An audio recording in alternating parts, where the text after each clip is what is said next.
So good afternoon, everyone. And we've been hearing about, ambition to action, and please sit down. And this is all about aligning financial flows to net zero. So what does that mean in practice, and what's already being done in the region is something that we would like to cover in this session. So my name is Yuki, and I'm the Managing Director of Asia Pacific Network at GFANZ. GFANZ is the Glasgow Alliance for Net Zero, and it is a coalition of leading financial institutions. Many of the representatives here are representing the GFANZ community, and it's a coalition of financial institutions that are committed to supporting the real economy decarbonize.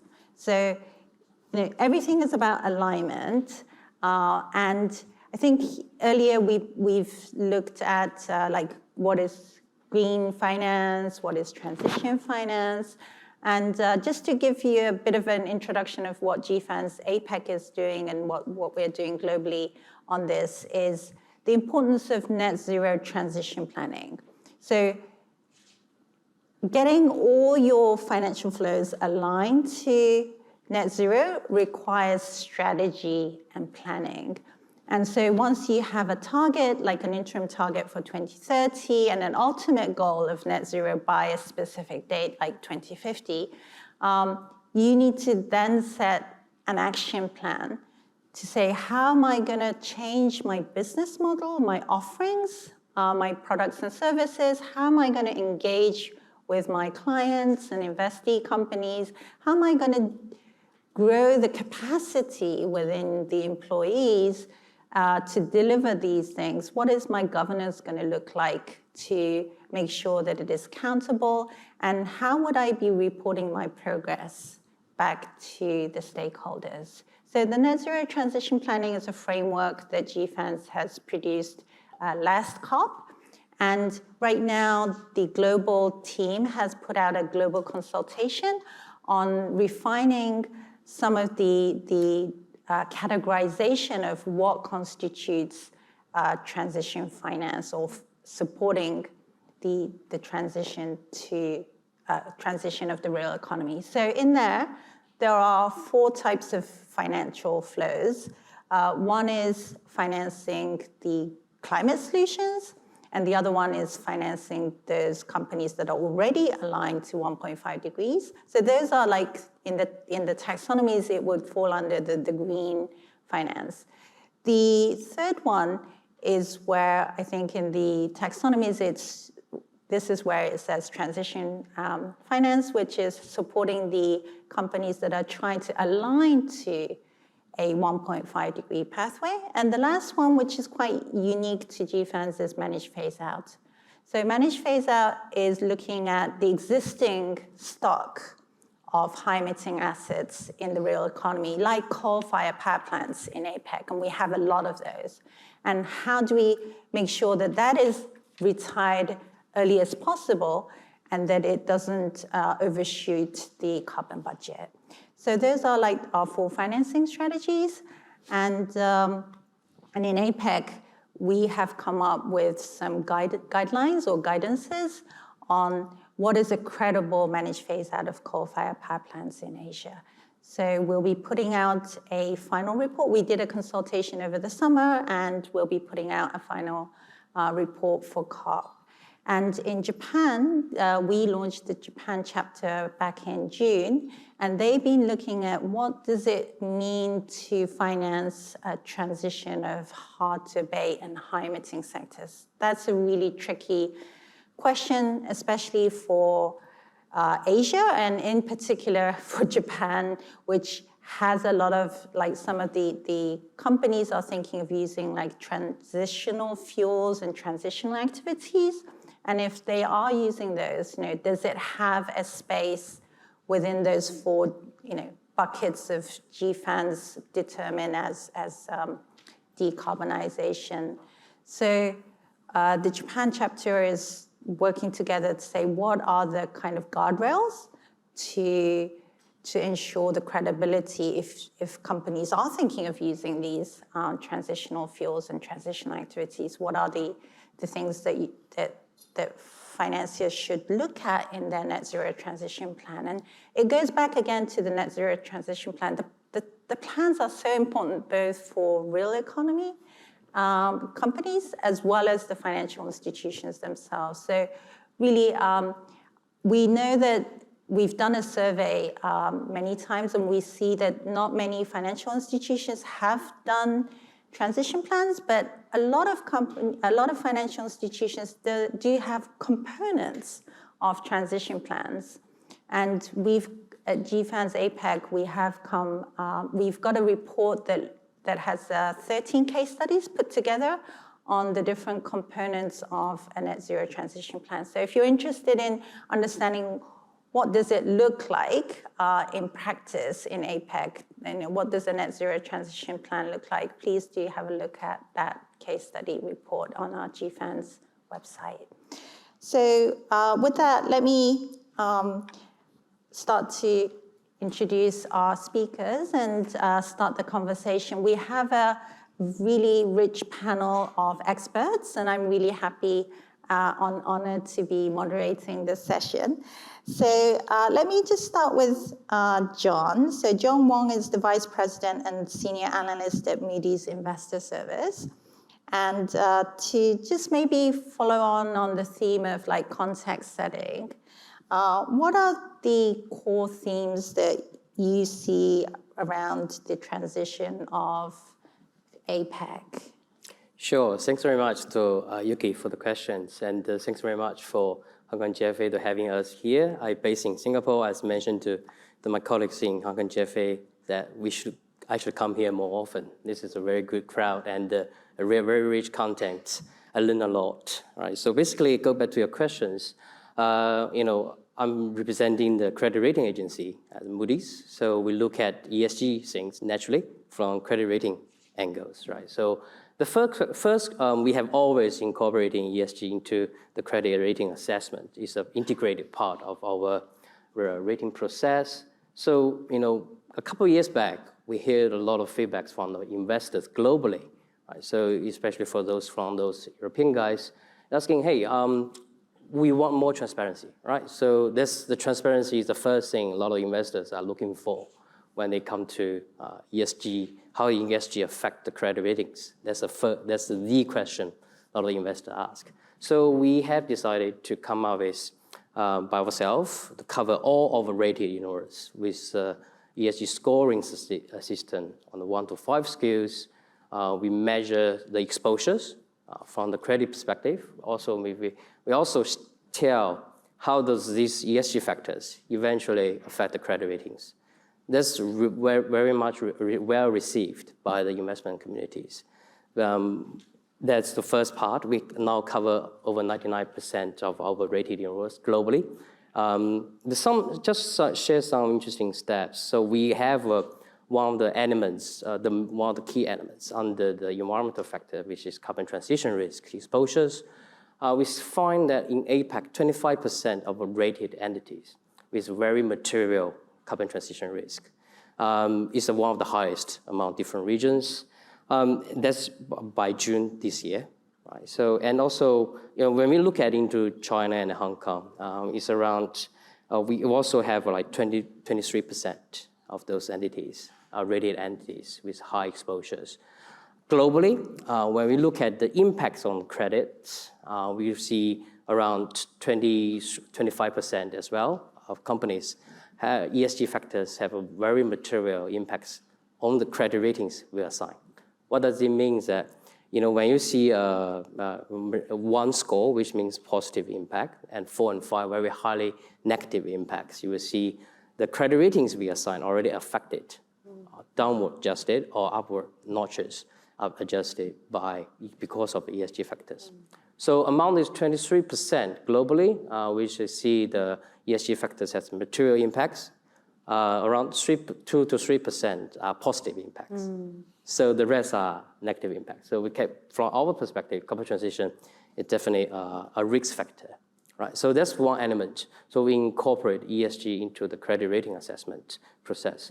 Secondly, that's on the entity level, right? So we look at asset level. So now the sustainable finance market has been developing very rapidly, especially in APAC. We see a very fast growing size in the market size here. So at asset level, we recently, early this year, we incorporate second party opinion business into our core MIS business, Moody's Investor Services. The reason being, we've seen the growing trend of global regulators will step in to regulate the second-party opinion businesses. So at Moody's, we are well recognized as a credit rating houses. So we see we are at advantage. We are in the advantage, but in a good position by incorporating SPO. In fact, Moody's SPO business has grown rapidly. We have been very closely working with a fellow panelists here on SPO cases. Recently, we have been in the leading positions in global. This last pillar is like the kind of innovation we are trying to work on. It's also, again, in response to the global investor demand for, okay, what is a credible transition plan, right? A lot of people say, oh, we have a net zero target by 2050. 2050 is long term. A lot of companies, CEO, they have 5-year tenure. Who cares after I leave? So basically, in that sense, we try to, there's the demand not only from the investor side, but from the corporate side as well. So a lot of companies issuers come to us saying, look, if we want to show to our board, well, we have a third-party independent with a Moody's brand name assessment on, okay, so what's the current, whether this plan is on track and whether there's a good execution. So we come up with something called Net Zero Assessment Tool. We launched our first methodology for consultation earlier this year. We are looking into launching soon this year. So it is issuer specific based on, at the request of issuers, right? So they will come to us. We have a close engagement. We look at their interim target, long-term target, matching against the scenario, different climate scenarios. We also measure the governance of their, and also the transition plans, of course. And we look at their CapEx investment plans in terms of technology. In the morning session, we had a lot of panelists talk about the advancements in technology spaces is very key to the assessment. Right? So this is kind of like new products we are looking at to try to respond to the growing market demand for more transparency, for more credible kind of transition stuff, plans. Can I ask you a question? Yeah, sure. So how important is like past and present performance compared to the credibility of like future plans and future targets and CapEx plans? That's a key question. So basically, we look at it from two angles. Firstly, when we look at the transition, the carbon transition risk exposure of a particular entity under our ESG scoring assistance, the governance or the management track record is a key, right? So we look at that from the entity perspective.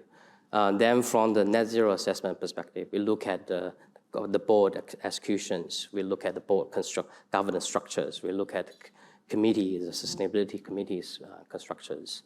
So that's all the key elements to the assessment. Again, money talks, right? So basically, we look at the CapEx as important. It's one thing you say, another thing if you spend money on it. So you see the money flows into the areas that need it, the renewables, the business diversifications. You can tell they are taking actions. So yeah, the short answer is yes, it's very important. Thank you. So I guess when we talk about financial flows, that's kind of in a way the actual like push out of what happens with a lot of the engagement that's happening beforehand. And let me now bring in Alice. So Alice Suen, the head of sustainable finance, commercial banking at HSBC in Hong Kong. Alice, you do quite a lot of client engagement, supporting especially the startup companies on climate technologies. Can you talk to us about what kind of support you are providing to them? Sure, thanks, Yuki. and very privileged to be here today. So I think just now I want to refer back to the last question you asked John about how risk assessment play a role, and then are we looking into the historical performance, right? So when we look into the climate tech companies, often they are early startups. They don't really have a 3-year financial statement that we usually see when we do the credit risk assessment. So if we're looking into the usual profitability, it will be quite tough to actually give them any financing. So HSBC actually announced in June a $3 billion new economy fund, which is dedicated to support all these early stage companies, including the climate tech, biotech, and fintechs. So also tech companies, and we also have a dedicated team, a venture debt team to support them. So this is quite new in the market because we are not looking in the 3-year cash statement, not looking into the P&L. We're actually looking into the year-on-year growth. We're looking into the cash burn rate. We look into the cash liquidity for more than 12 months, whether they have a good investor at the back. So this is quite a new set of ways in looking into how do we support all these companies to prosper. So why do we want to support all this climate tech? Because we do believe that using a traditional financing, for example, I think many of you will be familiar with the green loan, with the social loans, with the sustainability-linked loans, and all the climate bonds, etc. Those are proven to be effective. We are moving on the right track. But we signed the Paris Agreement back in 2015, hoping to contain that climate change in 1.5 degrees Celsius. And after, how many years we have been, like 8 years, we are still not really there yet. So we are making some improvement. The year-on-year rate in containing that climate increase is improving. But if we look into the extreme weather events across the world, it's quite clear that we are not there yet. So in order to move that pathway faster, to accelerate pathway, we need to have more disruptive tech, more innovative tech companies to think about ways that helps us to push the whole agenda faster. So that's why we do believe the climate tech is the future. And also, back in 2 weeks ago, our Global also announced another climate tech fund of $1 billion to support the climate tech companies. So I think this is a key ones that we are pushing for and promoting. And also to shed light on, it's not only for companies that has already gotten into the IPOs. It's actually companies that has just completed their Series A funding. So anything Series A and beyond. And we have tailored that solutions for them. And if they give us the equity warrant, it will also have a preferential interest rate consideration. So hopefully, with all this additional financing, it will be helpful and critical for all these early stage companies be able to create that scalability, and we will be able to move the entire journey faster.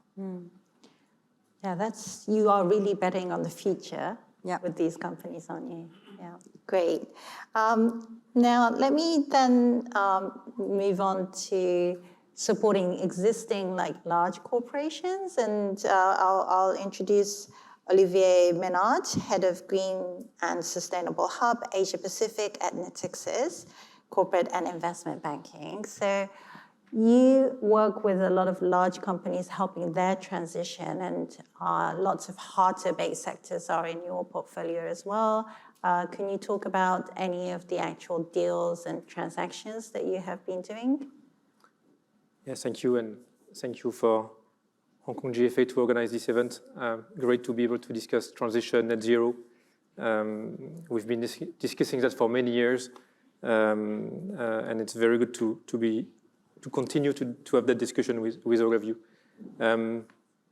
Maybe quickly two case studies to cover today.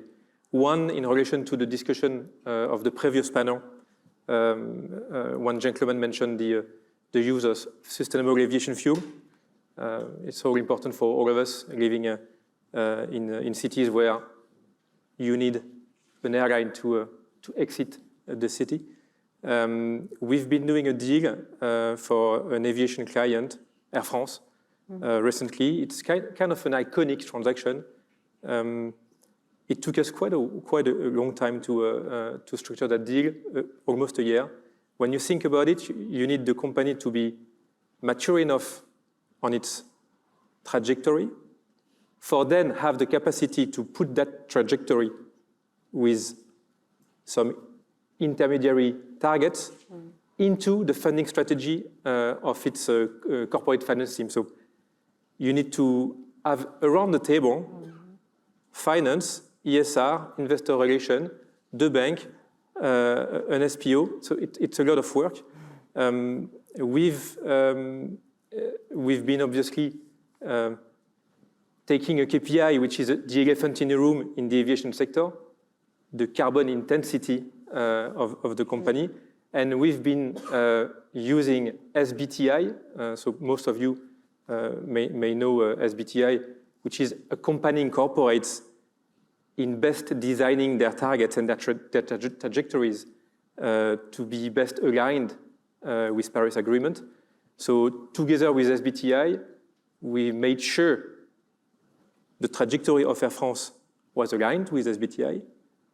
Not only we made sure of that, but we had SBTI validating the 2030 target of Air France.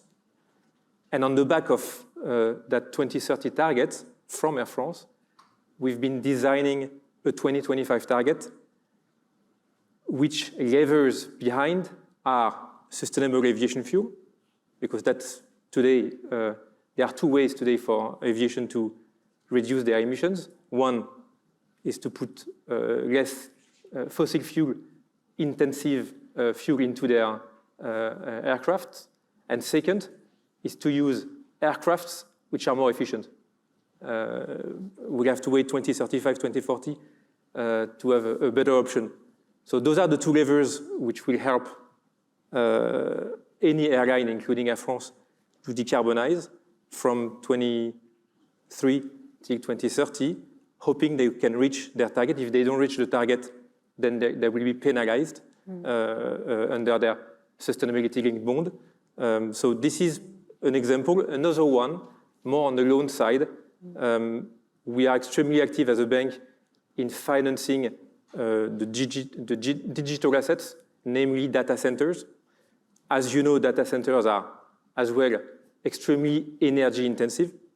So we are making sure when we finance those assets to put KPIs into them, to put KPIs into the financing, to make sure the energy consumption of those assets is reducing over time.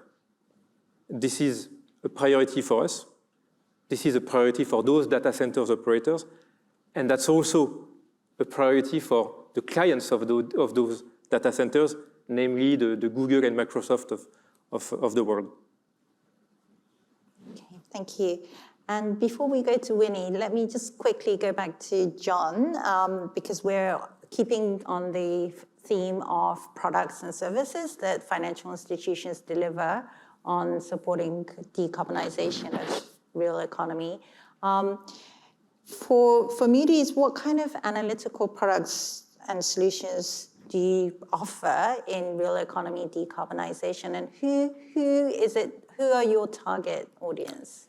Yeah, so basically, besides what we have mentioned, of course, myself write reports. So the Moody's reports I definitely wrote.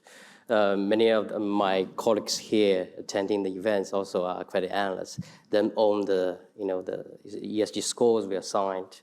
They are the ones who have a lot of engagement with corporates, with the rated issuers, and cannot come out with in-depth research products. So basically, in terms of one thing we have done is like we come up with we caught the campaigns, like ESG campaigns. Recently, we have done demographic campaigns from our own engagement with the investors globally.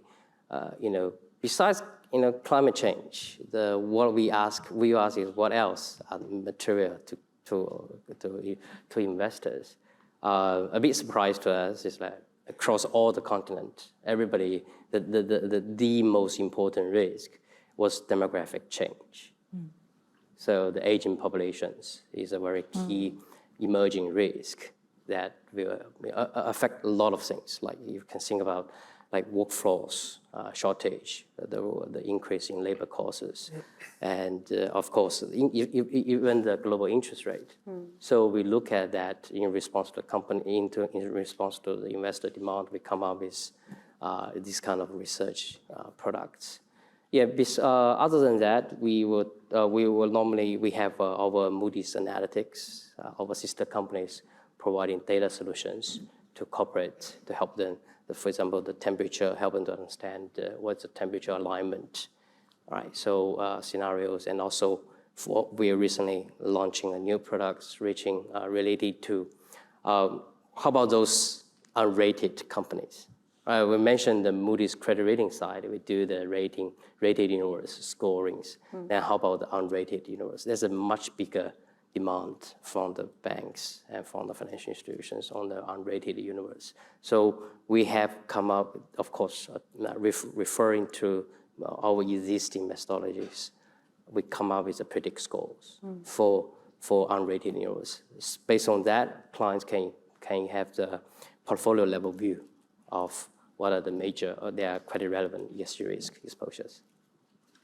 You were mentioning about like aging population and kind of macroeconomic issues that affect both the companies and the financial institutions. And I think anyone who's working on sustainable finance will realize that we are only a piece of the bigger puzzle. And let me introduce Winnie with this question. So Winnie Fan, Managing Director of Sustainable Finance Corporate Banking and Deputy General Manager of Global Corporate Banking Department, Bank of China, Hong Kong Limited. So Winnie, I guess, as I said before, we are part of a bigger picture. And in that sense, sustainable finance has been all about collaboration. So if you can tell us about your experience on what do you use collaboration for, how is it useful, and who do you work with? Okay, thanks, Yuki. I think this is an important question that highlights the critical role of collaboration to achieve net zero. I would like to name 4 areas of collaboration. First is on knowledge and practice, and second is on standard and taxonomy, and the third is on funding resource, and the last is for raising awareness. Okay, let me elaborate one by one. First of all, it is great to see that various associations and steering groups have been established over the years to bring together resources and expertise from banks, corporates, governments, professional bodies, and educational institutions. An obvious example is HKGFA, which serve an excellent platform for mobilizing resource and talents to drive the integration of sustainability into financial practices. Furthermore, it is also announced recently that Hong Kong will host a GFANZ chapter, aiming to facilitate knowledge exchange and the development of best practice for the rapid scaling of transition finance globally. This initiative underscored the importance of international collaboration of knowledge and sharing in accelerating the transition to sustainable economy. I would like to take this opportunity to welcome Yuki, who will be leading the Hong Kong chapter as well. When discussing international collaboration, Hong Kong is an international financial hub who plays a crucial role in building green finance infrastructure, both within the region and globally. However, the lack of standardized methodologies for assessing and measuring green and transition activities across different regions and countries has raised concern about greenwashing. The key to address this issue lies in harmonization of standards, which requires collaborative efforts among industry stakeholders, regulators, and standard-setting organizations. The success of the China-EU Common Ground Taxonomy serves as a good example of what can be achieved through such collaboration. This alignment not only facilitates cross-border investment and cooperation, but also establish a foundation for global convergence of standards. Looking ahead, we also anticipate the development of the transition taxonomy, which is currently in progress under the guidance of PBOC. This initiative will further solidify the framework and pave the way for scaling up transition finance to support the decarbonization journey. For collaboration on funding resource, Green and transition projects often require significant capital investment, and necessary funding may sometimes be challenging due to perceived risk or uncertainty regarding the long-term returns. Foster partnerships between financial institutions, development banks, and government is important to incentivize investment in green and transition finance transition projects. For instance, blended finance model can be considered to offer more favorable terms and risk-sharing arrangements. Lastly, I would also like to emphasize that raising awareness is crucial to ensure that everybody is aligned and actively driving towards common decarbonization goals. For banks like ourselves, apart from providing funding and products, building capacity is equally important. One of our experience is organizing the BOCHK Corporate Low Carbon Environmental Leadership Awards with the Federal of Hong Kong Industries. It received active participation among manufacturing service and property management companies in Hong Kong and the GBA. I believe this ESG award has successfully created awareness and fostered a culture of sustainability within the community. Thank you, Alice. And just quickly sharing GFANZ APEC work on managed phase-out, which also is very, our experience has also shown how important collaboration is. So collaboration was absolutely important for creating a credibility of managed phase-out. You cannot retire a coal-fired power plant without the commitment of not only the firm that holds the asset, but also the country that where the asset sits. And you need that kind of good alignment between country and company and the assets. And also in terms of financing, as you rightly say, blended financing, carbon markets, establishment of those requires a lot of stakeholders to be involved. And in the managed phase-out of coal, just transition, which we hope to be able to talk about a bit more, plays an important role in getting the social buy-in of retiring and high-emitting asset early. So on that one, the collaboration between the regional or the local municipals with the entity is really important as well. Making sure, in Asia especially, the jobs and the community of early retirement is well talked about, but in addition, we think that what is important is making sure that early retirement of coal-fired power plants doesn't result in lack of energy access or the increase in the price of energy as a result, and that we need a smooth transition from a retirement of a high-emitting asset to renewable energy deployment. So with that, maybe I will ask Alice to also share about your experience on collaboration in your ESG financing. Sure, thanks, Yuki. Actually, very similar to what Winnie has just shared. I do believe that providing the financing and collaborate across geography is important, as well as collaborate with different partnerships, right?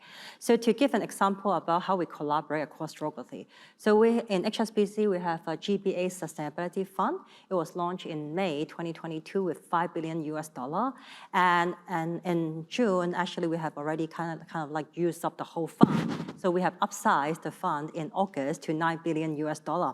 So, and we also extended the fund to November 2024.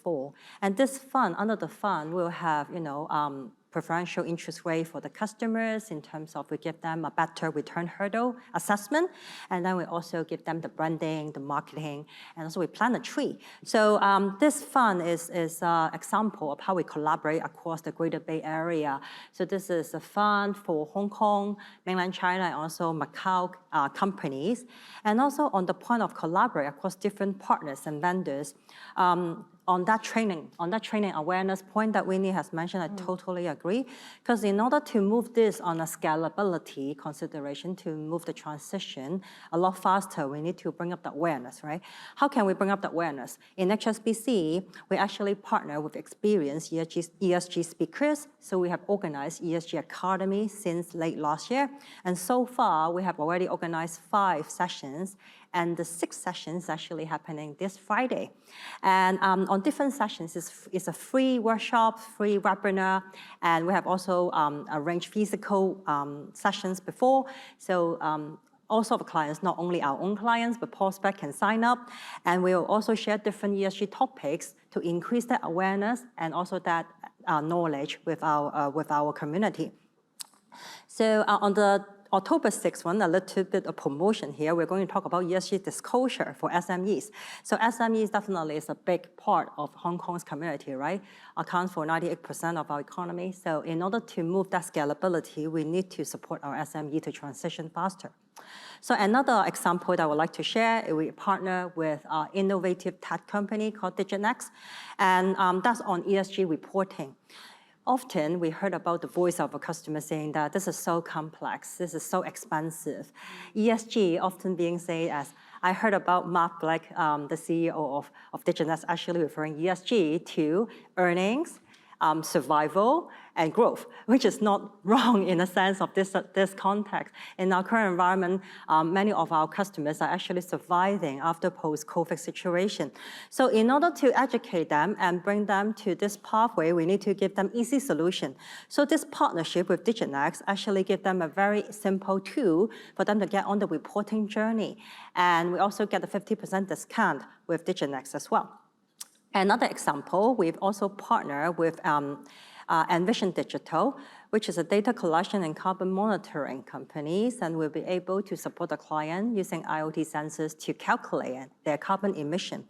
So rather than the customers don't know who to ask or who to partner or work with to calculate their carbon emission, we provide them with that solution. Of course, it's not exclusive, but at least we have that solution for them.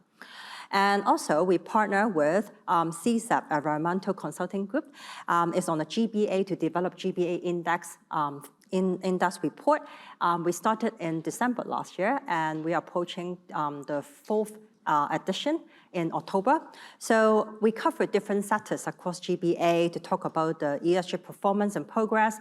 That also give better awareness and also give our customers better information on how are they comparing to that sectors in terms of ESG development and ESG transition. Right, thank you. Thank you.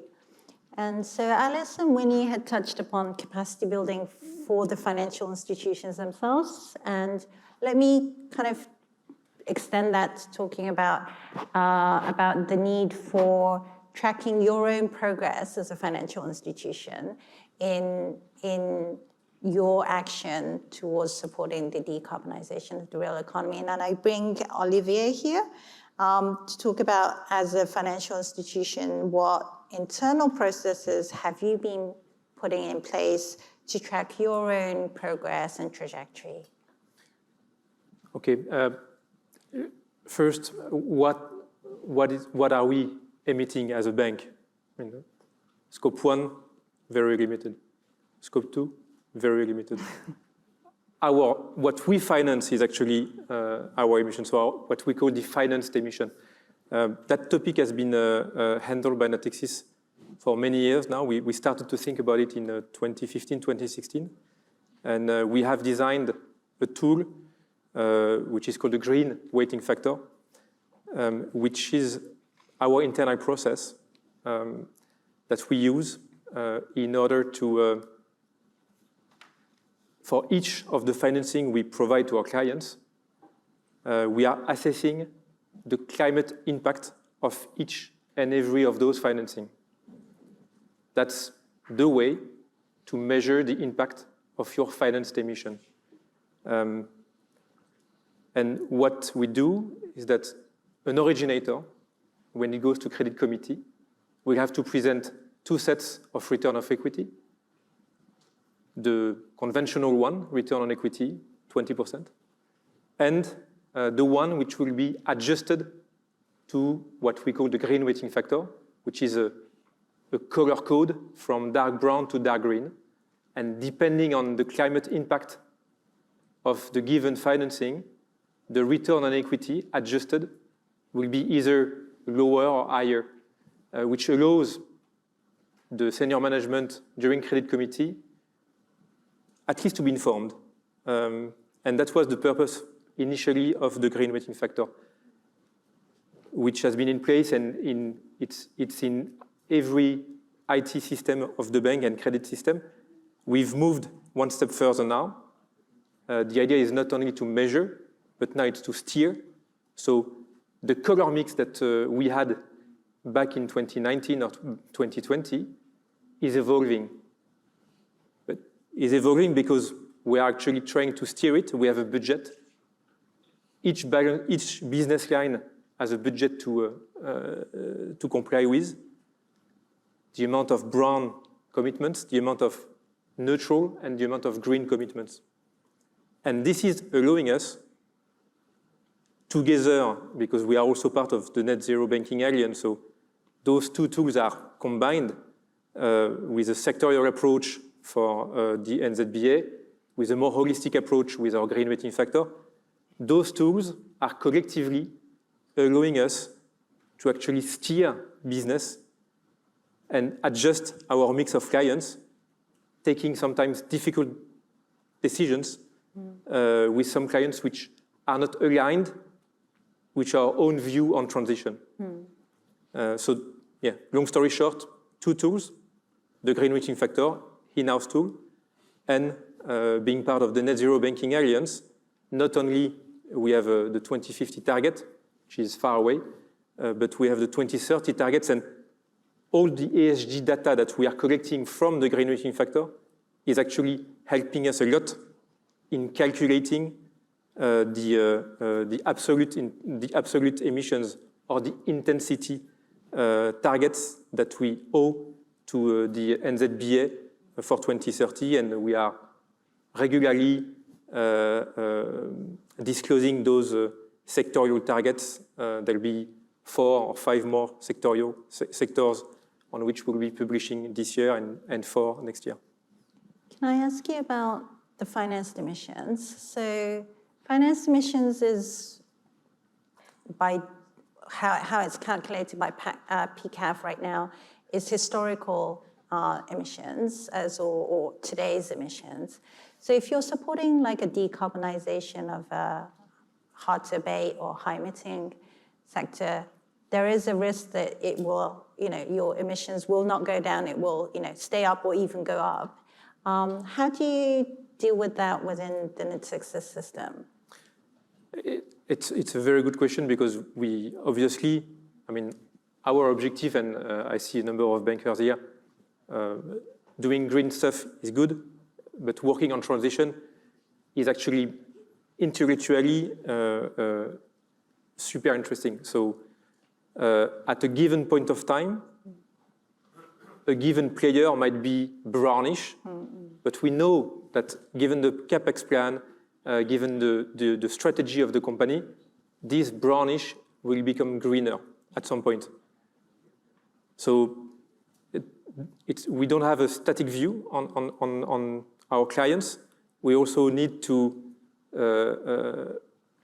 and we are sharing those colors with clients.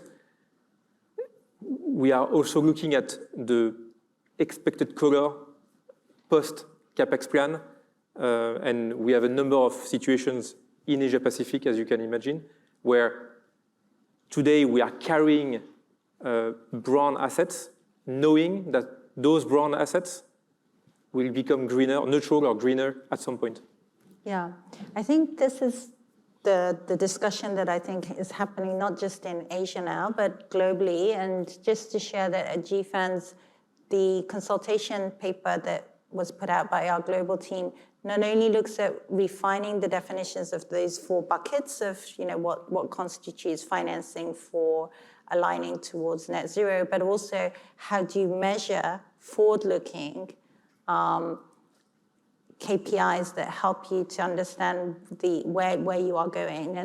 And at the moment, the methodology is called the decarbonization contribution methodologies. So it's like a forward-looking PCAF in a way. But it'd be great if you can be involved in giving your feedback to the consultation and Yeah, actually, I just want to add to Olivier's point, to be honest. For the banks, there's a real challenge. Imagine you are the CSO when you need to report to the board and to to the state shareholders of your emissions. There's a big challenge if you, your portfolio is a lot of brown assets. Yeah. Actually, take a lot of time, when we engage with them, it take a lot of time for them to explain, try to figure out how to explain their increase in their portfolio emission amount. I think in that perspective, the taxonomies play a very big, important role. Actually, in APAC, I really think we are in more advanced position compared to those in Europe. Yeah. Europe is very well known for, with a very developed sustainable finance market. ESG is a big issue there. But they have like a black and white approach, right? But here, like ASEAN taxonomies, for example, they have a traffic light systems. Provide some, local adjusted reference, which can support, of course, to take into considerations that energy security is important factors. In many of the developing emerging Asia countries, the coal fleet, their coal power plant fleets are very young. So even we talk about coal phase out in the projects ADB is doing in Indonesia, it is in the long run, right? So it's not retiring next day, right? So it's retiring, they probably shorten from 17 years lifespan to 10 years, shortened by 7 years. So we are having another 10 years to go for those kind of projects. So I think the regulatory environment is very important for the banks of any financial institutions to be comfortably investing in these assets. Yeah. And maybe then I'll go to Winnie on this question about, so FIs are trying to do lots of different things, supporting the very clean climate techs for tomorrow's and supporting the very dirty retirement of, very dirty assets, as well as the transition of not so green companies today, but hopefully hoping that they will be in that process of becoming green. So what are the implications of that kind of financial institutions' commitments to the actual real economy? Okay. I think banks have made significant commitments to achieve net zero emissions. And it is crucial to highlight that these commitments extend beyond mere rhetoric. They do carry profound implications. These implications encompass not only the bank's internal operation, but also their influence on the broader financial landscape. As part of the commitment, banks are integrating ESG factors into their lending and investment decision-making process. The integration signifies a recognition of the importance of environmental and social consideration alongside financial performance. Under these commitments, banks are in effective playing a role to realize net zero emission on the real economy through channeling capital and guiding to support sustainability activity by providing the expertise. In the context of channeling capital, banks play a crucial role as catalysts by channeling funds through various financial instruments, such as we mentioned before, green loan and green bonds. These funds are directly towards renewable energy, energy efficiency, and other environmental friendly projects. But on the other hand, we can also include sustainability-linked elements in financing towards cooperation, just like Oliver just mentioned. Guidance is provided in identifying the key sustainability performance indicators, while simultaneously incentivizing corporations to actively pursue environmentally responsible practices. In addition to providing the bank financing, banks also engage in close collaboration with other stakeholders to stimulate the secondary market and develop innovative products. As an illustration, illustration of this is the partnership between Bank of China Hong Kong and S&P, resulting in the launch of a pioneering GBA Net Zero Transition Index and the corresponding EFT. Recognizing the complexity of our sustainability challenge, banks are also offering their expertise and guidance to assist corporations in navigating this challenge to help them capitalize on the opportunities brought about by the shift towards a more sustainable business model. which can be conducted through various ESG supporting tools. For example, banks are introducing climate risk questionnaires as a step-by-step tool to guide corporates in identification of risk area and development of governance strategies, prompting them to rethink their business strategies to effectively address this risk. These questionnaires encompass a wide range of risks, including the physical risks arising from extreme weather events, as well as the transition risks associated with changing regulations and market dynamics as well. Such questionnaires prove to be particularly valuable for small to medium-sized customers who may have a limited resource and knowledge in this field. I would like to add that during this process, our central bank are also playing an important role to set out some high-level principles to assist banks in planning their net zero transition. For example, recently, the HAMA issued principles for net zero transition planning for banks. These principles direct banks to establish well-defined targets and objectives, either as part of the risk management process or in the development of transition strategies. This also includes incorporating these targets and objectives into their accountability mechanisms. These directives provide a strong impetus for banks to incentivize sustainable practice and discourage the environmentally harmful activities within the real economy. Yeah, thank you. So then we actually need to then start to think about how to track our clients and investee companies as well. So with that, maybe there's actually one relevant question for Moody's, John, but I'll ask Olivier to answer this one first. So as a sustainability advisor, how do you make sure your clients are adopting more sustainable practices, and how do you measure or how do you rate their performance? Yeah, look, as a sustainability advisor, I mean, there are two aspects. You have market guidelines on one side, and you have the regulatory requirements on the other side. And everything is more and more aligning towards our collective goal, which is 2050. As a sustainability coordinator or advisor, what we can do is to best advise our clients using principles which exist in the market, ICMA, LMA principles. We are part of this, and I see other institutions here also extremely active in best designing those green loan, green bond principles, sustainability linked, social.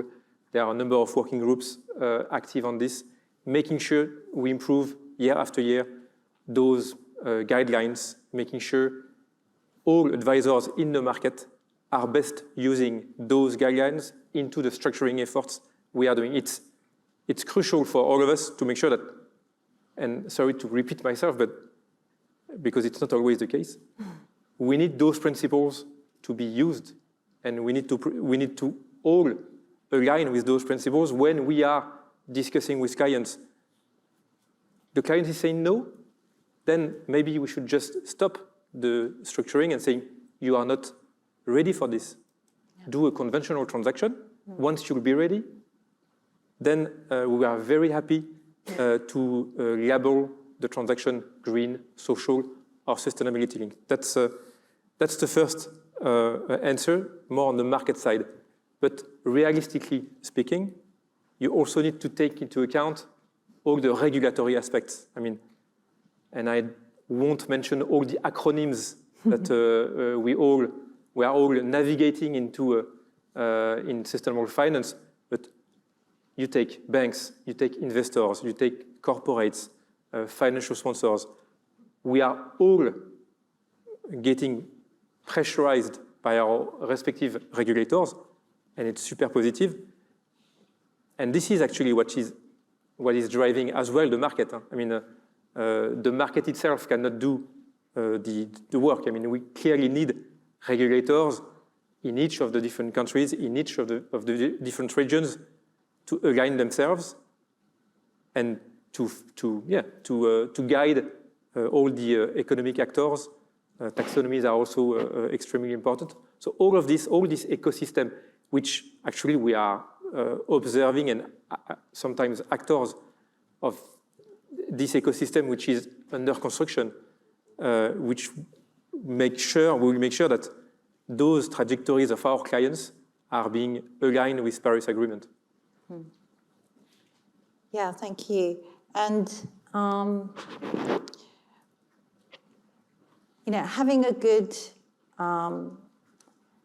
plan of your own and having a good transition plan of the client is really important. But looking outside of the kind of the ESG space, and every day when we conduct our business, there are other considerations that are around.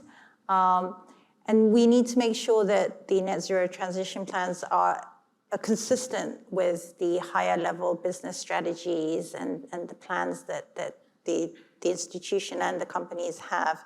And on that one, let me pick that question for Moody's about, how does Moody's ESG scoring weigh a company's net zero achievement against other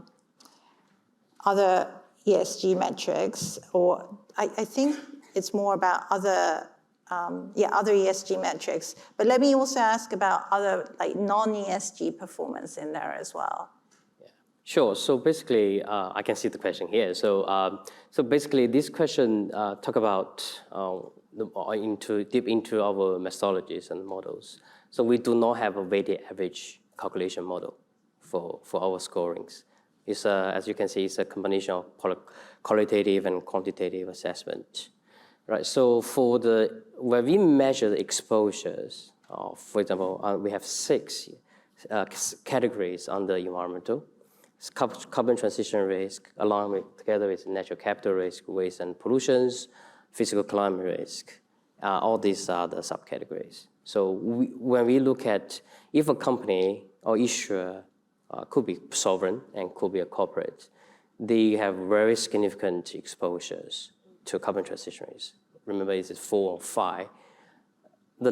Most likely, the category E score will follow the worst scores. Will be 5 or 4. So which means that other environmental factors, no matter how small the exposure is, cannot mitigate the risk exposures you have for the carbon transition. However, when we look at the impacts on credit ratings, it's slightly different stories. Because at the end of the day, a corporate or a country is run by people, right? So that's why the governance is the foundation for everything. A good management track record with sound financial situations, which all for us is all on the governance factors. They are key to mitigate the overall impacts the ESG factors have on credit ratings. Right. So, for example, a lot of oil and gas companies, the major oil and gas companies, they have an inherently high exposure to carbon transition. It's not their fault. They are in the industry. Hard Bay is very high emitting industries. They have a high exposure. Does it mean automatically they have a very poor impacts on the credit ratings? May not be, right? So we look at the company's plans, whether, again, go back to their management credibilities, qualities, and their strategy plans, and also, by the end of the day, whether they have a healthy balance sheet, P&L, the healthy revenue streams. If that case, the impacts on their credit ratings may not as significantly affected. Yeah. Okay, great, thank you. And probably we're running out, so this might be the last question I'm able to ask, and I'll put it to Alice, because this question about SMEs is often asked everywhere. I think people are worried that SMEs might be left behind and that there are many of them. So what is, so on that one, Olivier was talking about large institutions earlier, but can you talk about how you are supporting smaller companies in their awareness raising and measuring progress and their sustainability journey in general. Yeah, sure. In the interest of time, I'm going to keep it very concise. So I guess importance about the scalability to SMEs is we cannot just rely on like a central team like us. So that's why we've been focusing on gear up our own community, our RM communities, to make sure they become the advocate, right? So we have a team called ESG Genie.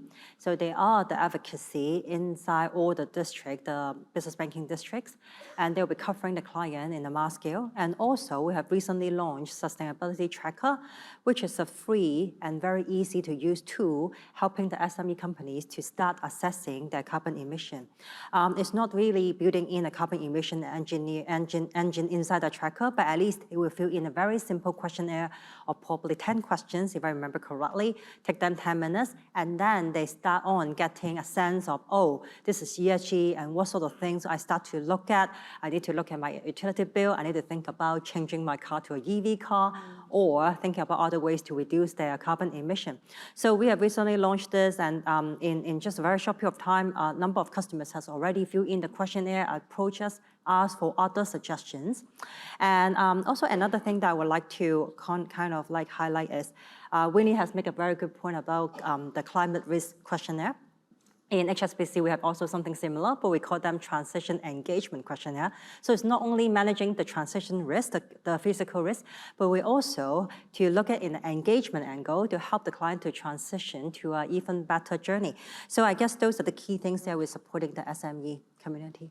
Right, thank you. And I think we have run out of time, so I'm sorry we can't go on further, but I hope that you've kind of we've covered a lot of different topics, and I hope that this has been useful for your day-to-day work as well. Thank you very much for listening. Thank you.